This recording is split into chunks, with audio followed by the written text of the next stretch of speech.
Titulada Los Patriarcas de Israel, y vamos en esta noche a estudiar el encuentro entre Abraham y Melquisedec. Dice Génesis 14, 17 al 24, cuando volvía de la derrota de Kedor Laomer y de los reyes que con él estaban, salió el rey de Sodoma a recibirlo al valle de Sabe, que es el valle del rey. Entonces Melquisedec, rey de Salem y sacerdote del Dios Altísimo, sacó pan y vino, y le bendijo diciendo: bendito sea Abraham del Dios Altísimo, creador de los cielos y de la tierra, y bendito sea el Dios Altísimo que entregó tus enemigos en tu mano, y le dio a Abraham los diezmos de todo. Entonces el rey de Sodoma dijo a Abraham: dame las personas y toma para ti los bienes. Y respondió Abraham al rey de Sodoma: he alzado mi mano a Jehová, Dios Altísimo, creador de los cielos y de la tierra, que desde un hilo hasta una correa de calzado, nada tomaré de todo lo que es tuyo, para que no digas: yo enriquecí a Abraham. Excepto solamente los que comieron los jóvenes, lo que comieron los jóvenes, y la parte de los varones que fueron conmigo, Aner, Escol y Mamre. Vemos aquí en este cuadro que el Espíritu Santo nos retrata a Abraham regresando de una tremenda victoria, donde lo que los ejércitos mundanos de ese tiempo, dijimos la clase pasada, que formaban la tierra de Israel o la Palestina, no pudieron hacer. Y aunque eran más grandes, eran 5 reinos contra 4 reinos del Medio Oriente, los del Medio Oriente los vencieron. Abraham con 318 personas les derrotó, estableciendo Dios desde el principio de la Biblia que no es con ejército, ni es con espada, ni es con el poder militar, sino con mi espíritu, dice el Señor. Dios quiere que desde que iniciamos el estudio de la Biblia entendamos cómo opera Dios, cuál es el carácter de Dios y cuál es la forma en la que nosotros vamos a enfrentar a nuestros enemigos, que siempre estaremos rodeados de ellos durante todo el tiempo de nuestra vida. Entonces, si no entendemos estos principios espirituales, no vamos a poder caminar con victoria en el Espíritu de Dios. Abraham había demostrado una fe valerosa y desinteresada, y siempre cuando alguna persona ha demostrado un valor heroico, se espera que algún reconocimiento, se esperan aplausos, que se le cuelgue una medalla, que salga en la televisión: rescató al niño que se estaba ahogando, los bomberos hicieron esto. Esto es algo normal en el mundo que vivimos, porque la gente siempre honra a la gente, exalta a los héroes, alaba al ganador, recompensa al valeroso, honra al poderoso y reconocen a los triunfadores. A toda la gente le gustaría ser como los ricos y como los famosos. Todos quieren alcanzar el éxito, la popularidad, la fama, la gloria a cualquier precio. Y de esto se trata este pasaje que vamos a estudiar a continuación. Abraham sale victorioso. Ha tenido una guerra que merecería todos los reconocimientos y medallas militares de su época. Y ahora vendrían a su vida el reconocimiento, la recompensa y el honor. Pero la pregunta que vamos a contestar y vamos a descubrir es: ¿cómo reaccionaría Abraham ante los halagos del mundo? ¿Le daría la honra a Dios o aceptaría el halago del rey de Sodoma? ¿Qué iba a hacer Abraham en este momento en que viene de la guerra con todos los cautivos, con todo el botín, los camellos, cargar, les quitó todo, derrotó? Él se convierte de la noche a la mañana, Abraham, en el centro de la atención de todo ese mundo en el Medio Oriente por su grande victoria. Y exactamente cuando Abraham va caminando por el Valle del Rey, o el Valle de Sabe, le sale, y esto no es coincidencia, inmediatamente el rey de Sodoma, que representa a Satanás en persona. Y al mismo tiempo que le sale el rey de Sodoma a recibirlo, se presenta ante él un personaje misterioso. Un personaje con una personalidad velada. Lo vamos a descubrir quién es en esta noche. Se presenta ante él una persona que sale de la nada con otras intenciones, y aquí encontramos, aquí está Abraham y se enfrenta el mal y se enfrenta el bien. Y Abraham tenía que enfrentarse al rey de Sodoma y tenía que enfrentarse al rey de Salem. ¿Cómo iba a reaccionar Abraham con cada uno de los dos? Recordamos que de acuerdo a la ley de la guerra, las personas que vencían les pertenecía el botín, y el rey de Sodoma sabía perfectamente bien que Abraham traía todo el dinero que les había quitado a los reyes, de manera que podía negociar. El rey de Sodoma venía a negociar con Abraham. Sodoma siempre ha simbolizado en la Biblia y en el mundo la corrupción moral de una sociedad. Personas viviendo juntas sin casarse, matrimonios engañándose mutuamente y poniéndose los cuernos el uno al otro, jóvenes viviendo en libertinaje sexual y en toda clase de inmoralidad en sus más perversas expresiones, homosexualismo, lesbianismo, todas estas perversiones son las que existieron en Sodoma, y es tan grande la influencia de Sodoma que de ahí se extrajo en la palabra sodomita, que aún continúa aplicándoseles a los homosexuales. Abraham se enfrentaba pues a este rey que representaba a una sociedad degradada, a una sociedad corrompida, a una sociedad humanista y mundana, y el mundo de repente le comenzaba a ofrecer gloria y honra. Vamos pues al versículo 17 e iniciemos el estudio. Dice el versículo 17: cuando volvía de la derrota de Kedorlaomer. Recordamos que Kedorlaomer era el rey de Irán, que se había juntado con Siria y con Irak de aquellos tiempos, y de los reyes que con él estaban. Salió el rey de Sodoma a recibirlo al valle de Sabe, que es el valle del rey. Entonces Melquisedec, rey de Salem y sacerdote del Dios Altísimo, sacó pan y vino.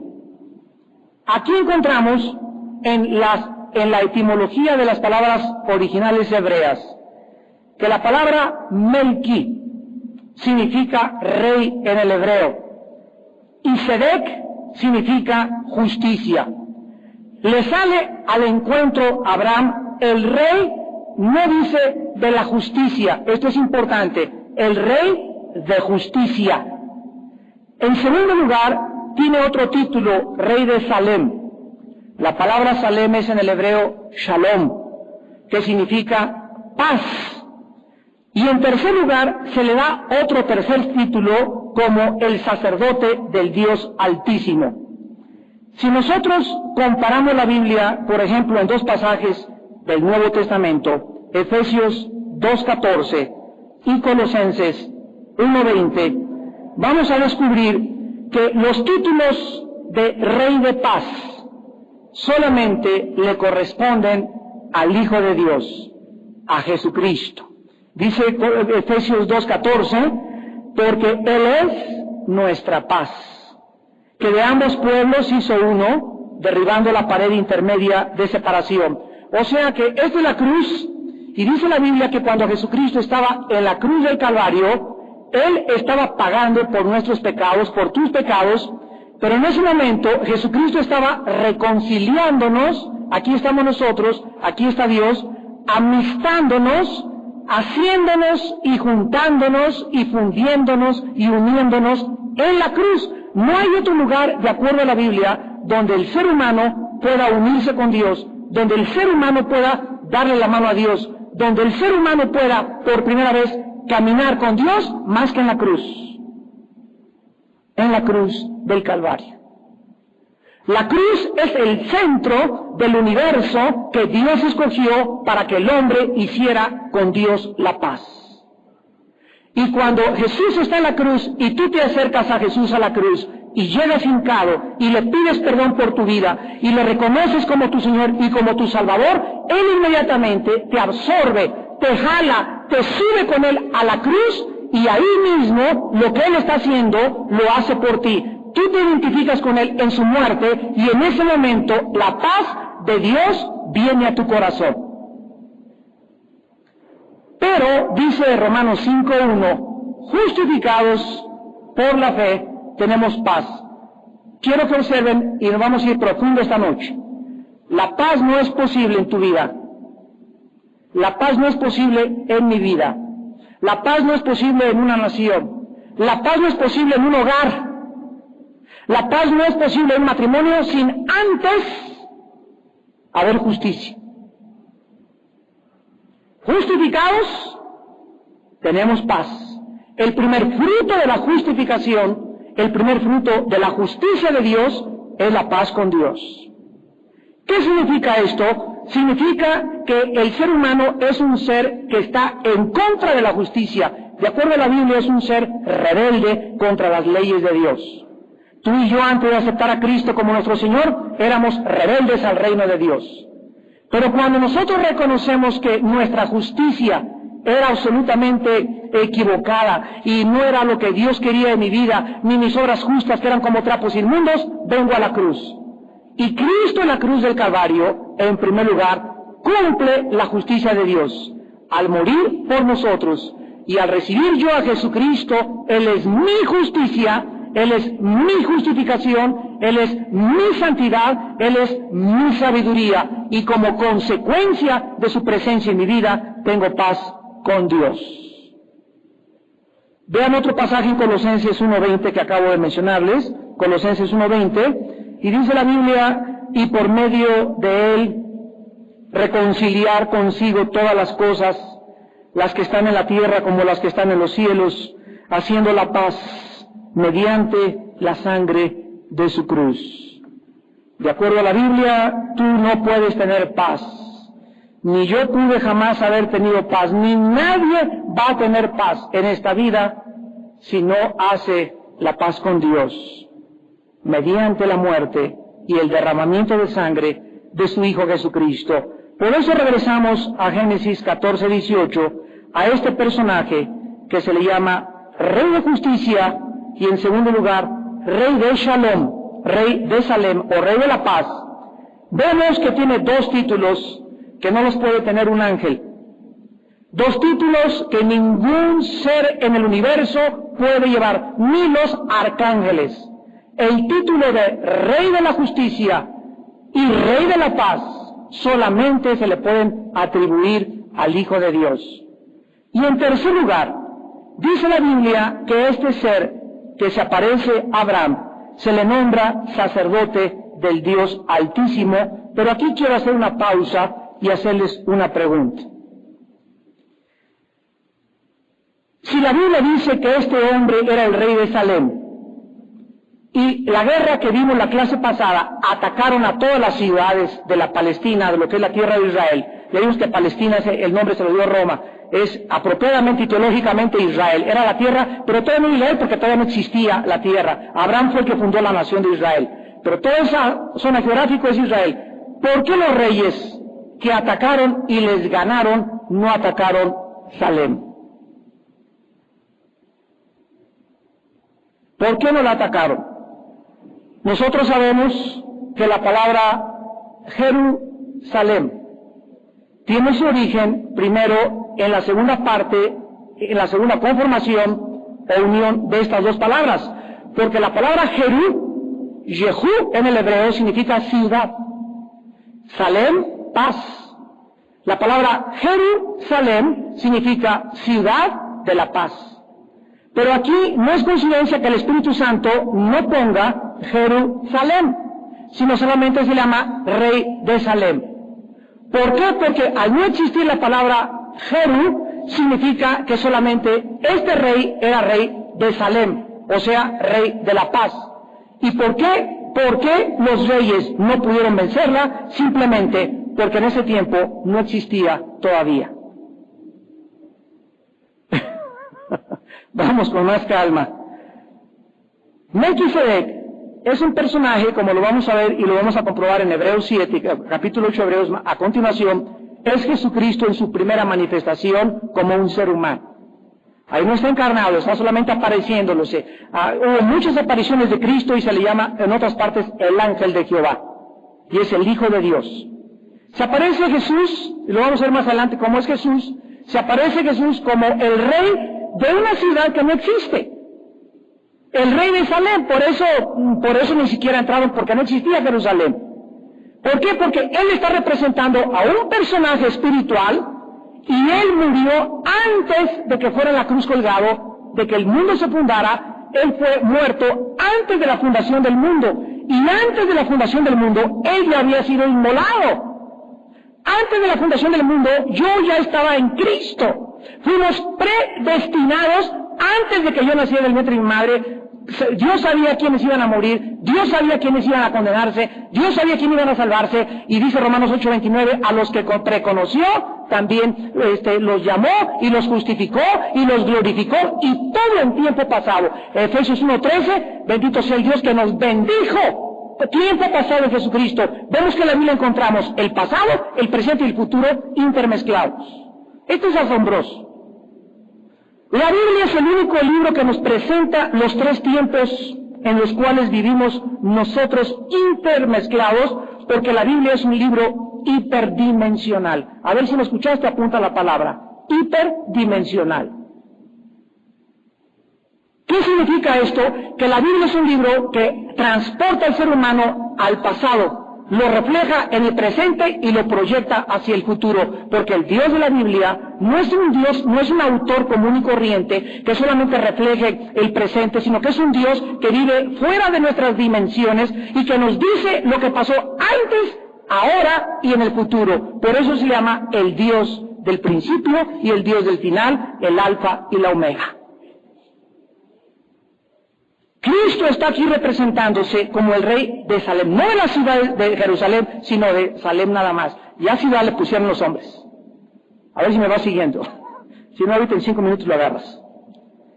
Aquí encontramos pues que Jerusalén estaba prefigurada espiritualmente a través de Cristo, rey de Salem, no de Jerusalén, sino rey de Salem. Dice en 2 Corintios 4:18 que no debemos de mirar nosotros las cosas que se ven, sino las cosas que no se ven. Porque las cosas que no se ven, esto es increíble, esto destruye el empirismo. El empirismo dice, yo no creo lo que no veo, lo que no oigo, lo que no huelo, lo que mis 5 sentidos no perciben. Este es el estatus del mundo a nuestro alrededor. Y Dios dice, las cosas que no se ven son más reales que las que se ven. Y luego dice en Hebreos capítulo 11, versículo 2, acerca de la creación de todas las cosas, el Señor, el Espíritu Santo, versículo 3, Hebreos 11:3, por la fe entendemos que el universo fue constituido por la palabra de Dios, de modo que lo que se ve fue hecho de lo que no se veía. Yo no puedo conocer ni entender las cosas que se ven si no es a través de la fe. Y la fe es creer lo que Dios dice. Y Dios me dice en la Biblia que la tierra que yo veo, este púlpito que ahorita veo, este micrófono que estoy tocando, el sol que estoy contemplando con mis ojos, antes de que existían otras cosas más reales. Pero que mis ojos, por mi capacidad limitada espiritual, yo no puedo percibir ese mundo invisible a mis 5 sentidos, a mi limitada vista, a mis limitados oídos, a mi limitado infinito entendimiento. No puedo salirme de este mundo, de esta esfera, de esta dimensión y penetrar en ese mundo que no se ve, que es más real y que existía antes de este mundo. Este mundo tuvo un principio, el que no se ve es eterno. Siempre ha existido.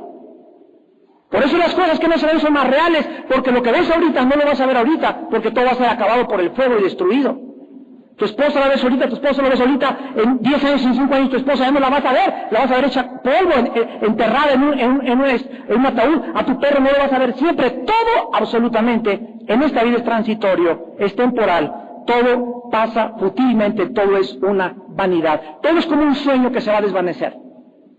El cristiano comienza a salir de este mundo por la fe, creyendo lo que Dios dice, y en el Espíritu comenzamos a hacer contacto sin necesidad que lo veamos. Lo vemos con otros ojos que son los ojos espirituales, con otros oídos que son los oídos espirituales. Comenzamos a oír cosas de Dios y a percibir el mundo de Dios con el Espíritu de Dios dentro de nosotros.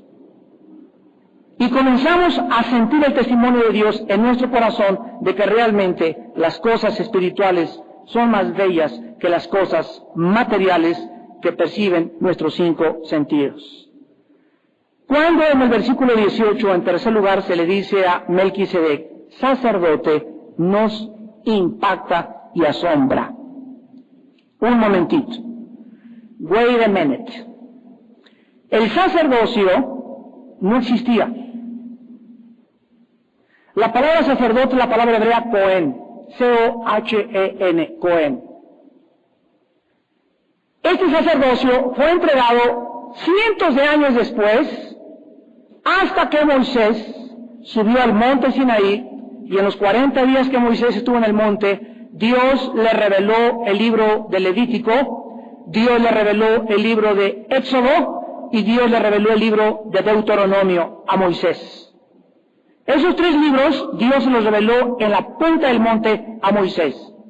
Y le dio a Dios, con el libro de Deuteronomio, la ley civil. Con el libro de Levítico le dio la ley ceremonial. Y con la otra ley le dio la ley para que pudieran gobernarse religiosamente y supieran cómo acercarse a Dios.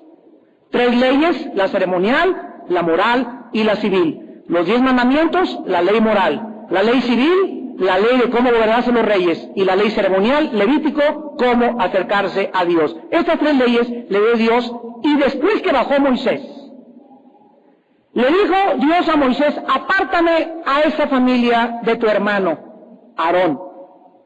Nada más ellos, nada más ellos y los que desciendan de Aarón, sus hijos, nietos, bisnietos, ni primos, ni tíos, ni cuñados, nada más los de Aarón. Y por favor me apartas esa tribu, la tribu de Leví. Venga para acá la tribu de Leví, venga para acá la tribu de Aarón. De la familia de Aarón y de la tribu de Leví, Dios estableció el sacerdocio de Israel. La palabra sacerdote significa el que sacrifica, es la palabra hierus, y se traduce al latín pontífice. Pontificus o Pontifex Maximus, que es un título que se le da a un señor religioso. La palabra pontífice viene de la palabra pontifex, del latín, que tiene su origen en la palabra hebrea hierus, que significa sacerdote. Muy bien. Cuando Dios le da a Israel este sacerdocio, es para que un grupo de hombres fueran los intercesores de todo el pueblo. Y todo el pueblo debía acercarse a un lugar que se construyó llamado el tabernáculo, donde Dios habitaría en medio, y estos hombres sacerdotes de la familia de Aarón, de la tribu de Leví, serían los mediadores. El pueblo no podía desde el principio acercarse a Dios nada más así. Necesitaban a alguien que se interpusiera entre ellos y Dios, lo cual representaba, ¿verdad?, el sacerdocio más adelante de Cristo. Pero pasó un problema muy grave y todavía lo tiene la nación de Israel. Platicando el otro día con un judío que era rabí, que no se imaginan qué personas tan inteligentes son los rabinos, tienen muchísima cultura. Le dije que si ellos conocían el orden de Melquisedec. Y es increíble que esta persona tan preparada me contestara que qué quería yo decir. Le mostré, le dije, no he leído Génesis 14, porque aquí es nada más donde aparece en el Salmo 110, es todo donde aparece en el Antiguo Testamento. Y en el Nuevo Testamento está en Hebreos 7 y Hebreos 8. Melquisedec, pero como ellos no tienen el Nuevo Testamento para explicarles el Antiguo Testamento, no entendieron que Dios les dio 2 órdenes de sacerdotes a Israel. 2 órdenes. No solamente el sacerdocio levítico, sino el sacerdocio del orden de Melquisedec, lo van a entender en esta noche. Y cuando Dios, antes de darle el sacerdocio levítico, arónico a Israel, nombra y se le llama al Rey de la Paz y al Rey de la Justicia, Hierus o Cohen, sacerdote del Dios Altísimo, nos muestra que Jesucristo, antes de la fundación del mundo, ya había sido señalado como sacerdote de Dios. Es interesante que diga el versículo 18 que era sacerdote, y vean ustedes el título que se le da a Dios: Dios Altísimo. Él, en hebreo, el Elión, con Y. Antiguamente las gentes creían que los dioses habitaban en las montañas, o que realmente si había un Dios, tenía que estar en este planeta, pero en las partes más altas. Y por eso cuando leemos el Antiguo Testamento vemos que adoraban y ofrecían sacrificios, dicen, los lugares elevados, en los lugares altos, y de ahí se agarró Satanás para llevar a la gente al paganismo y a la idolatría. Pero cuando la Biblia dice que el Dios de la Biblia es el Dios altísimo, está hablando que Él es más alto que los dioses que tienen los seres humanos. Él es el Dios más alto de todos. No es alto, es el Dios altísimo, el que nadie puede alcanzar, el que está arriba de todos los dioses que los seres humanos han fabricado.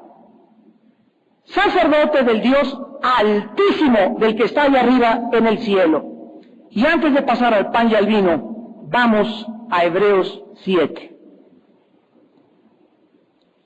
Y a corroborar toda esta enseñanza con una perspectiva aún mucho más amplia, porque solo Hebreos y el Nuevo Testamento nos explican la maravilla que es Jesucristo.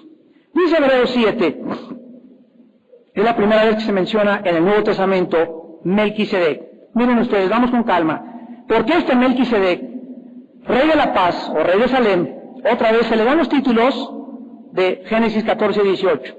Sacerdote del Dios altísimo, que salió a recibir a Abraham, que volvía de la derrota de los reyes, y le bendijo. O sea, Melquisedec, por acá viene el rey de Sodoma, por aquí viene Melquisedec. Melquisedec inmediatamente saca pan a vino y bendice a Abraham y le dice: bendito sea el Abraham del Dios altísimo, que creador de los cielos y de la tierra. En segundo lugar, vamos a pasar a los títulos. Número 3, que te libró de mano de los enemigos. Y Abraham, al recibir la bendición, le da los diezmos de todo. Vamos a ver que esto es increíble. ¿Cómo que los diezmos? ¿Quién le dijo a Abraham que tenía que dar diezmos? Melquisedec bendice a Abraham. Versículo 2, a quien asimismo dio Abraham los diezmos de todo, cuyo nombre significa primeramente Rey de Justicia, o sea, Melquisedec, y también Rey de Salem, esto es, Rey de Paz, ya lo vimos, sin padre, sin madre, sin genealogía, que ni tiene principio de días, ni fin de vida. Detengámonos. Aquí está mencionando el Nuevo Testamento que este personaje, Melquisedec, es un ser eterno. Y la eternidad, el único que no tiene comienzo, y el único que no tiene fin, es Dios. Los ángeles tuvieron un principio. Los seres humanos tuvimos un principio. El único a quien le corresponde la atribución o el atributo de eternidad es al Padre, al Hijo y al Espíritu Santo. Hecho semejante al Hijo de Dios, permanece sacerdote para siempre. Este hombre que se le aparece a Abraham y que se lee el título del sacerdote, ese sacerdocio, esa forma de presentarlo nos habla que era un sacerdocio eterno. El sacerdocio que dio Dios a los judíos a través de Leví y Aarón era un sacerdocio temporal. Se murió Abraham, le siguió su hijo. Se murió el hijo, le seguía. Todos tenían que ir ocupando porque eran hombres como tú y como yo que teníamos que morir. Eran débiles y además ellos primero tenían que ofrecer sacrificios por ellos mismos, sacrificios a Dios. Pero este sacerdote, este orden diferente al de Leví que introduce Melquisedec, es un sacerdocio inmutable, es un sacerdocio eterno, es un sacerdocio imperecedero, como lo vamos a ver al final. Dice el versículo 4, considerad pues cuán grande era este, o sea Melquisedec, a quien aún Abraham, el patriarca, dio diezmos del botín. Ciertamente los que de entre los hijos de Leví reciben el sacerdocio, tienen mandamiento de tomar del pueblo los diezmos, según la ley, es decir, de sus hermanos, aunque estos también hayan salido de los lomos de Abraham. O sea, aquí tenemos que dice la Biblia que Abraham le da los diezmos a Melquisedec. Y los sacerdotes del orden de Leví, de Israel, recibían los diezmos del pueblo. Pero aquí este sacerdocio no funcionaba todavía. Y es Abraham el que está dando los diezmos. Y si Abraham que está dando los diezmos a este personaje, Abraham es más grande, de Abraham salió Leví, de Abraham salió Aarón, y de Abraham salieron todos de Abraham salió toda la nación de Israel, significa, ¿verdad? Si el pueblo le da diezmos a los sacerdotes, y los sacerdotes salieron de Abraham, significa que este personaje era más grande que Abraham. Lógico, lo vamos a ver más adelante. Versículo 6, pero aquel cuya genealogía no es contada de entre ellos, tomó de Abraham los diezmos y bendijo al que tenía las promesas, o sea, Abraham. Y sin discusión alguna, el menor es bendecido por el mayor, o sea, Melquisedec está bendiciendo, ¿verdad? El menor es bendecido por el mayor. ¿Quién es el que recibe la bendición? Entonces, Melquisedec es mayor que Abraham y mayor que los sacerdocios y mayor que todos Isaac, Jacob y los patriarcas y todos los que salieron de Abraham. Melquisedec no podía ser un ser humano. Versículo 8, y aquí ciertamente reciben los hombres, los diezmos, hombres mortales, pero allí uno de quien se da testimonio de que vive. Cuando el libro de Hebreos fue escrito, Melquisedec seguía viviendo. Y por decirlo así, versículo 9, en Abraham pagó el diezmo también Leví, que recibe los diezmos. Esto es tremendo genéticamente, lo vamos a ver, porque aún estaba en los lomos de su padre cuando Melquisedec le salió al encuentro. Aquí la Biblia dice que cuando Abraham le estaba pagando a Melquisedec los diezmos, también el que no había nacido aún, que nació años después, cientos de años después, Leví, la tribu que formó Leví y de la cual nació el sacerdocio, Leví estaba en los lomos de Abraham, y cuando Abraham le pagó a Melquisedec, el mismo Leví que no había nacido estaba pagándole los diezmos a el sacerdote del Dios Altísimo. Ahora que tenemos la genética, ¿verdad? Y que hemos estudiado el genoma humano, que es el descubrimiento más grande del siglo pasado, del siglo XX, nos damos cuenta que esto es maravilloso, de cómo las cosas, cuando tú le das, por ejemplo, cuando tú diezmas a la iglesia, cuando tú ayudas a la obra de Dios, cuando tú le das un vaso de agua a una persona en el nombre de Jesucristo, esta bendición que Dios te da a ti alcanza a mis hijos y a mis nietos y a mis bisnietos. Y este adulterio que tú cometiste, y este robo que tú hiciste, y esta brujería que tú, y este desgano que tú practicaste, también se las heredas a tus hijos.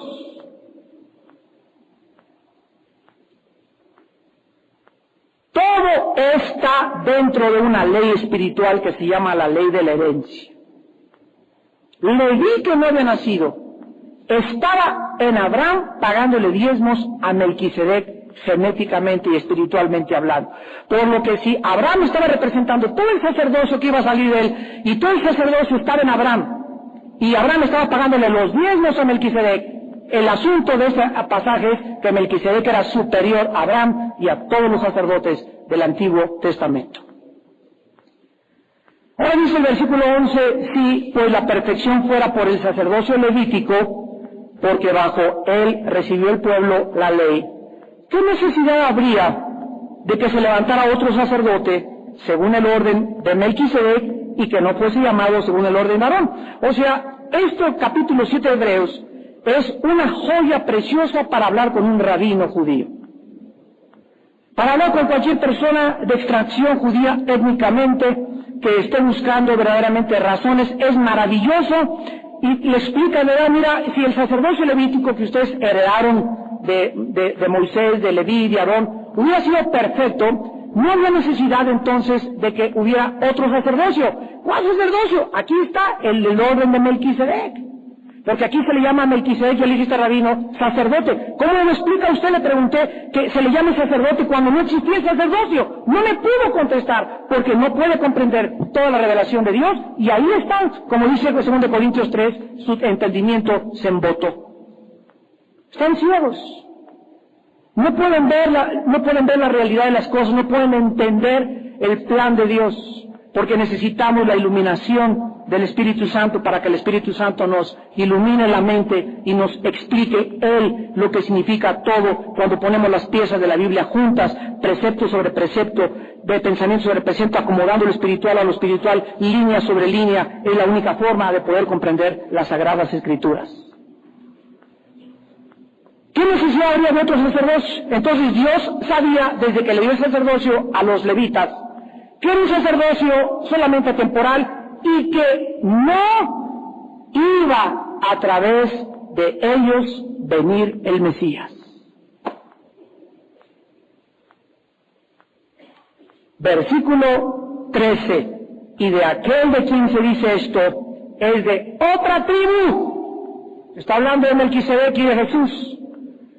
De aquel de quien se dice esto, de ese sacerdocio eterno, es de otra tribu.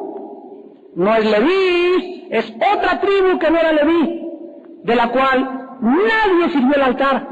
Versículo 14, porque manifiesto es que nuestro Señor vino de la tribu de Judá, de la cual nada habló Moisés tocante al sacerdocio.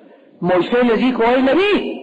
Nunca Moisés le dijo a Israel, de Judá saldrá el sacerdocio, más que proféticamente lo dijo a Jacob en Génesis 49 al bendecir a Judá. La palabra Judá significa alabanza, la palabra judío significa los que alaban.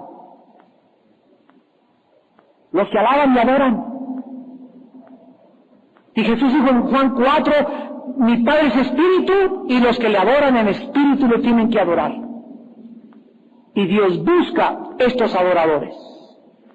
Los cristianos de esta época que estamos viviendo en el siglo XXI, tenemos que entender, amados santos, escúchenme, también a través de la televisión, el cristianismo está entrando desde hace algunos años a otro nivel espiritual más alto. Estamos saliendo del legalismo, estamos saliendo de la religiosidad, estamos saliendo de todas esas ceremonias y liturgias que comenzaron a atacar nuestra iglesia y a infiltrarse en nuestra iglesia, y estamos convirtiendo la iglesia en un cementerio, y estamos regresando otra vez al tabernáculo de David, y en ese nuevo nivel espiritual en el que está entrando la iglesia es un nivel de adoración y de alabanza a Dios, en espíritu y en verdad.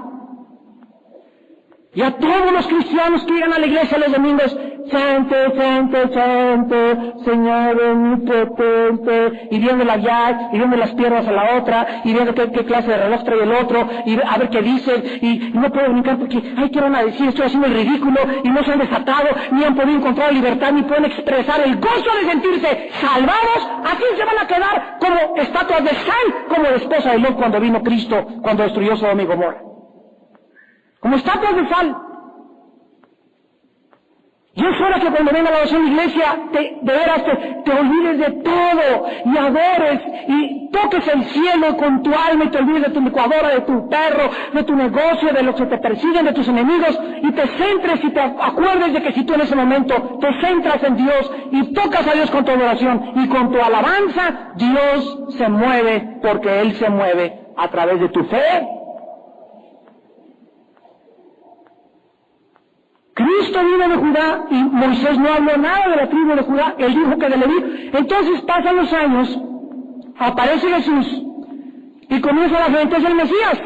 Y los escribas y los fariseos comienzan a ver, vamos a sacar los rollos, vamos a buscar qué dice la Biblia. Y como estaban cegados y eran legalistas, no, el Mesías no puede venir de Judá. Y nosotros sabemos que su padre es José. Y María, y a lo mejor es hasta un bastardo, porque por ahí dicen que fue engendrado el Espíritu Santo, quién sabe, para mí que se comió una torta. No pueden ser esos, y los maldijeron y los persiguieron. ¿Por qué? Porque de acuerdo a su entendimiento no entendían el plan de Dios.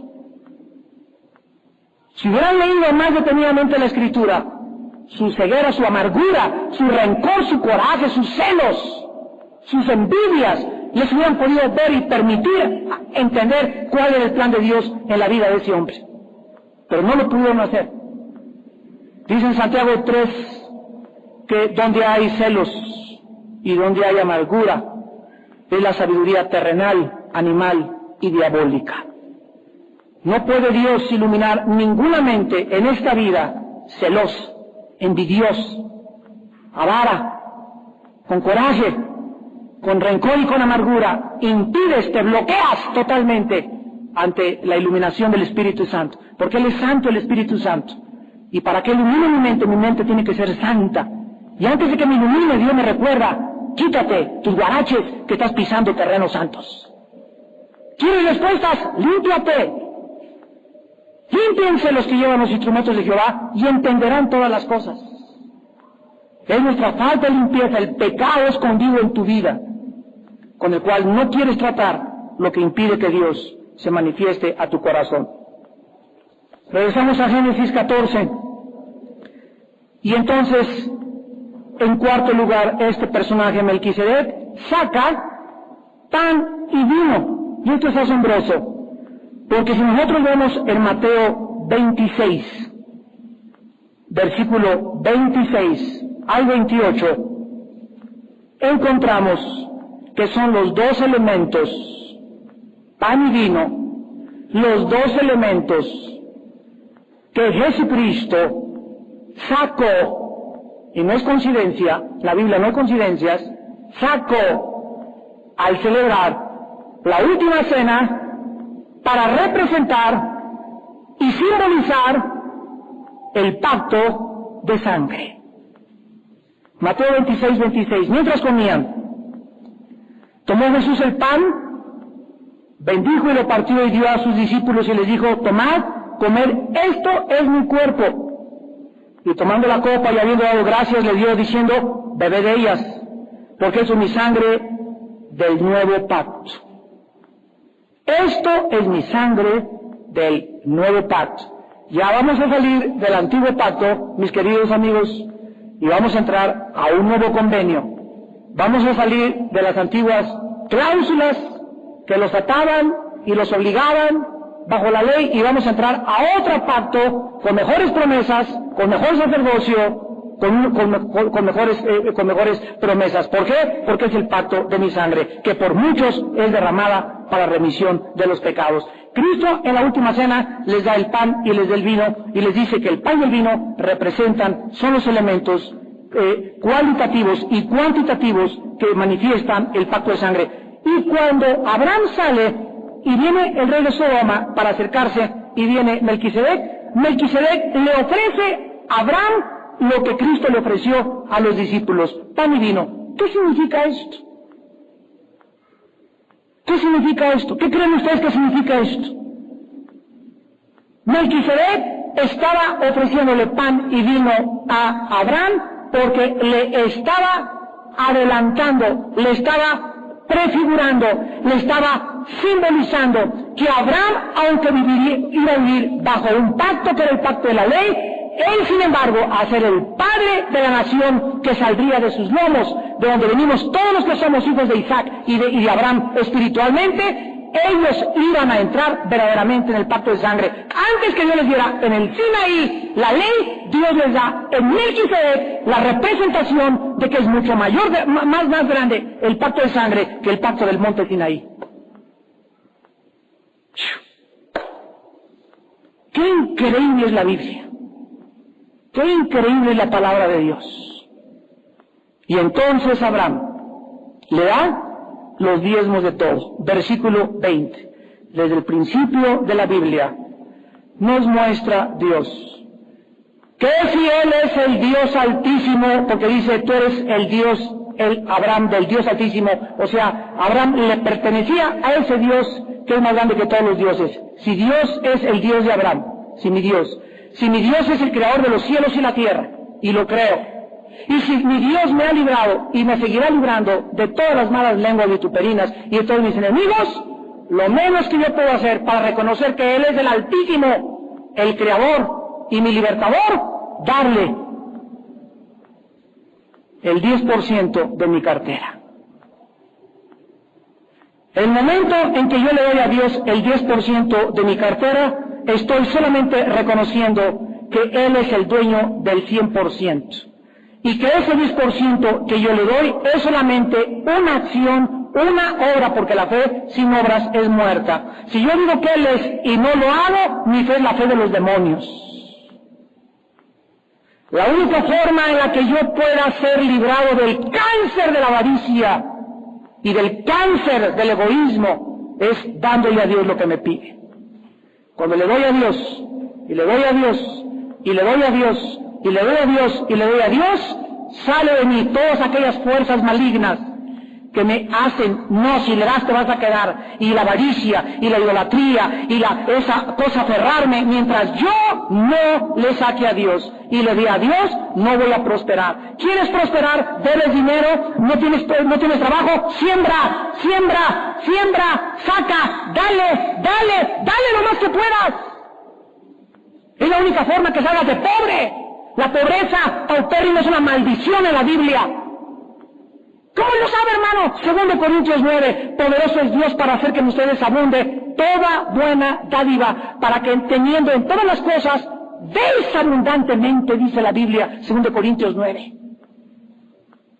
La obra de Dios necesita tanto, y Dios busca canales para personas para que sean instrumentos y fluyan a través de Él. Pero por eso Él no es el Altísimo tuyo, no le conoce más que un Dios chiquito, y Él está allí, y como el cuento del que nos pasa, como el contando así los pesos y metiéndolos debajo de tu colchón, y poniendo tu dinero, y a ver en qué lo inviertes y todo. No inviertas en donde el orín y la polilla corrompen, invierte en el cielo. Mientras más des, más siembras, porque los verdaderos intereses vienen del cielo, no de los bancos de la tierra.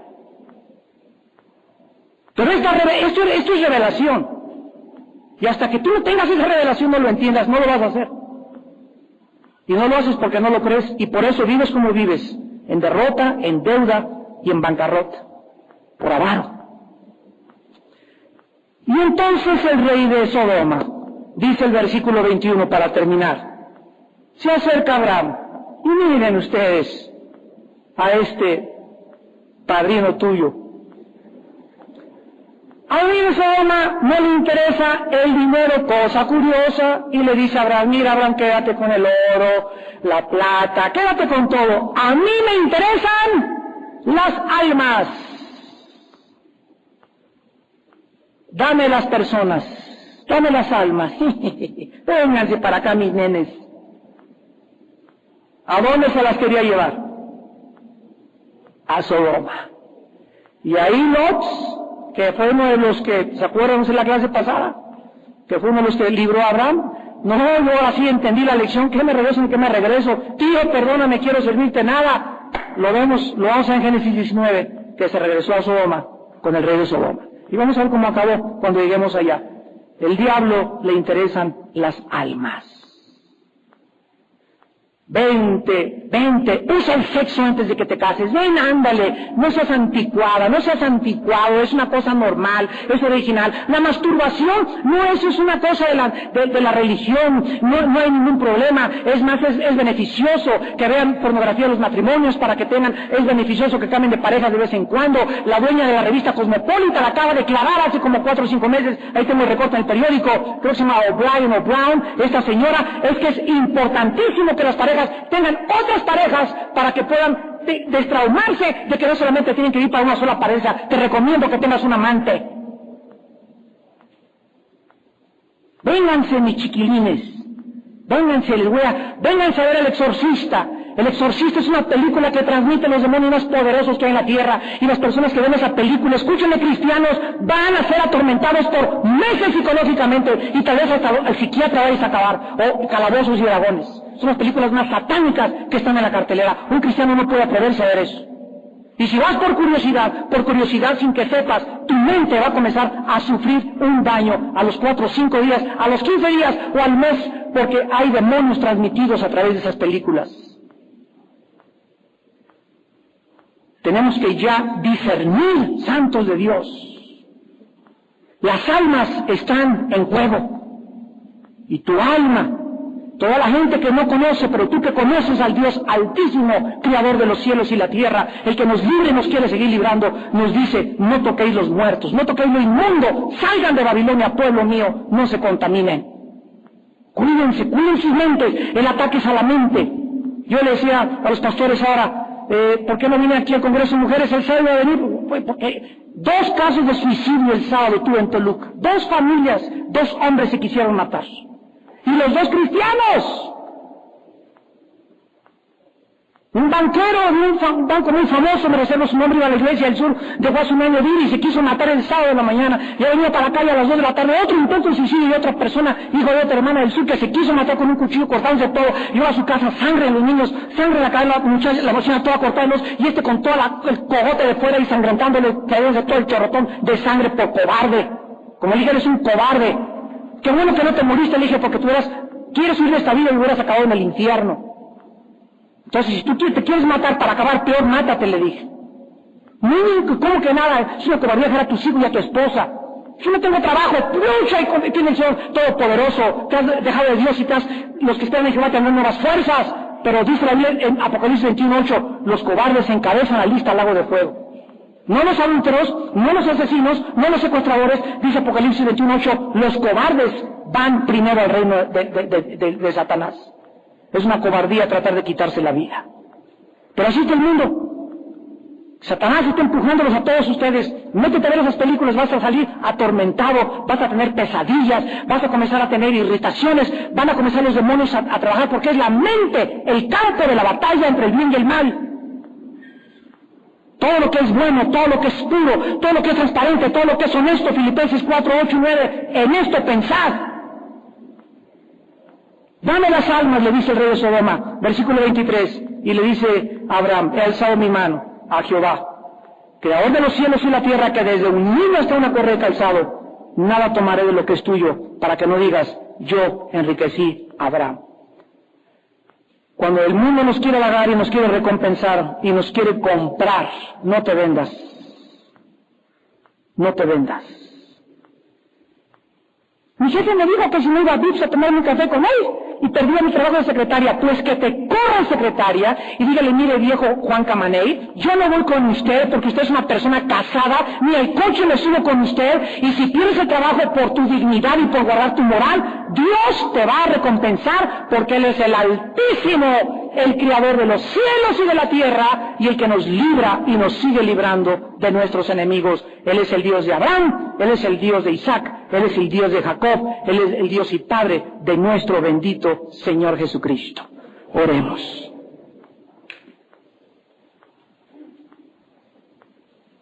Bendito eterno, Hashem Adonai, El Elión, Dios altísimo. No hay nadie más alto que tú, porque tú eres el Dios que habitas en la eternidad y en la santidad. Y con los quebrantados y contritos de espíritu, para vivificarlos y darles fuerza y recordarles que si tú eres sobre todo en el universo, ¿quién nos podrá hacer daño? Dios es mi luz y mi salvación. ¿De quién temeré? ¿De quién? Dios es la fortaleza de mi vida. ¿De quién he de atemorizarme? ¿Quién me puede causar daño? ¿Quién me puede amenazar? ¿Quién me puede lastimar? Si Él está conmigo, el que habita al abrigo del Altísimo morará bajo su sombra. El que vive cerca de Dios vivirá protegido de Dios. Él es tu sombra, tu mano derecha no dejará que tu pie resbale. El sol no te calentará de día ni la luna de noche. Él es tu Dios, que te sostiene, que te ayuda, que te infunde ánimo, que te fortalece, que nos consuela en todas las tribulaciones, que nos libra de todas nuestras angustias y que nos dice, no tengan miedo, yo estoy con ustedes todos los días hasta el fin del mundo. El Elión, Dios altísimo, Te alabamos y te bendecimos en esta tarde por ser nuestro Dios. Y nosotros, tus hijos, por este sacerdocio inmutable, eterno, de tu Hijo Jesucristo, nuestro Rey de justicia, nuestro Rey de paz, nuestro sumo sacerdote eterno, que vive intercediendo por nosotros, para que nuestra fe en las pruebas no falte, para que cuando el diablo nos arandee como al trigo, nos levantes y nos pongas en el camino otra vez, para seguir peleando la buena batalla de la fe. Te bendecimos, Señor, porque nos libras y nos seguirás librando de nuestros enemigos. Y nada ni nadie nos podrá jamás separar del amor que es en Cristo Jesús, nuestro Señor.